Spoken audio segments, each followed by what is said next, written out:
dapat nga kahatagan gyud nato og pamalandong unsa kadakong milagro ang pagkabanhaw nga nahitabo sa atong Ginoong Hesus. Pagkabanhaw niya nagpakita siya 500 ka mga magtutuo niya. Ngadto siyang mga apostoles pagprueba sa iyang gitakna nga tulo ka adlaw o tulo ka gabi human niya na ubanhaw siya. Okay? So mauna ang sugilanon sa pagkabanhaw sa atong Ginoong Hesus nga angay natong masayran.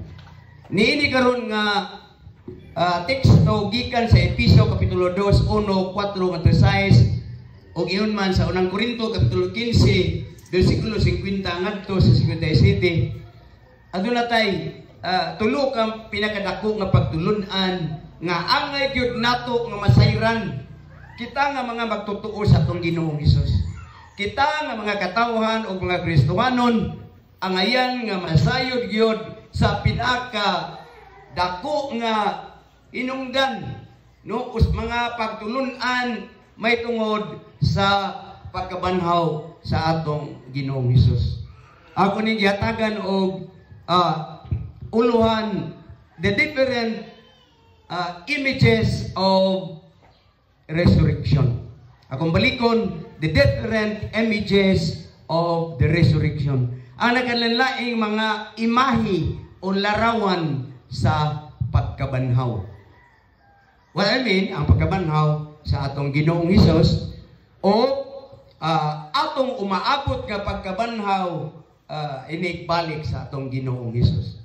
Dili tulo akong ipadayag nga ato gyud nga kinahanglan masayran unsa jud ning pagkabanhaw ug unsa kadako unsa ka mahinungdanon sa atong Kristohanong kinabuhi. Anita sa unang matang sa pagkabanhaw, unang imahe sa pagkabanhaw kining gitawag og the physical image of resurrection. Mayuntag ang unod-non nga imahe o larawan sa pagkabanhaw. Una, mabasa nato sa Efeso 2, 1 nga giingon diha nga kaniadto patay kita nga espirituhanon atubangan sa Ginoo.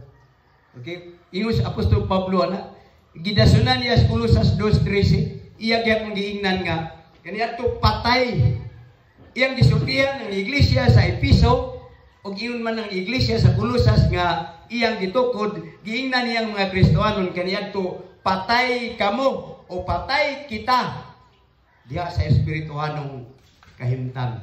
Ang pangutana ngano man nga patay man ta diha sa espirituhanong kahimtang. Okay? Ningin ko the physical image of resurrection. Ang unod nun nga larawan sa pagkabanhaw ngano man tungod kay bisag buhi pa ang tao kaniadto patay na atubangan sa Dios. Okay? Ang inungdan mao nga una sa tanan ang kasalanan sa atong mga ginikanan nga si Adan ug si Eva. Okay?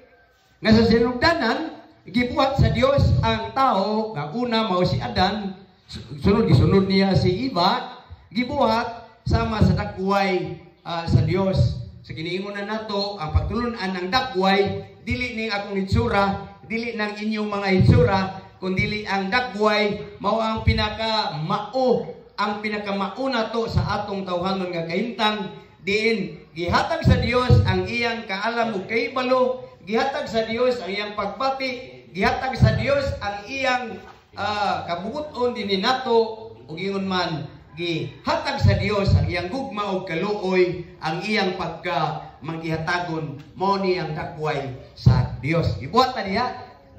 Gibuhat ta sa Dios nga wala na untay kamatayon. No? Apan nakasala atong unang mga ginikanan sa pagkaon sa kahoy. Diin kanang maong kahoy sa taliwala, ang bunga ni ini mao ang kahoy sa kaalam ug kahibalo unsay maayo daotan.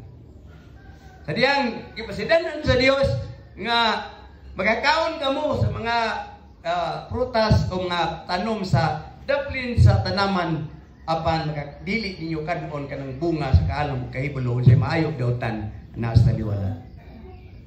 Natintal man. So ang atong mga ginikanan nakasala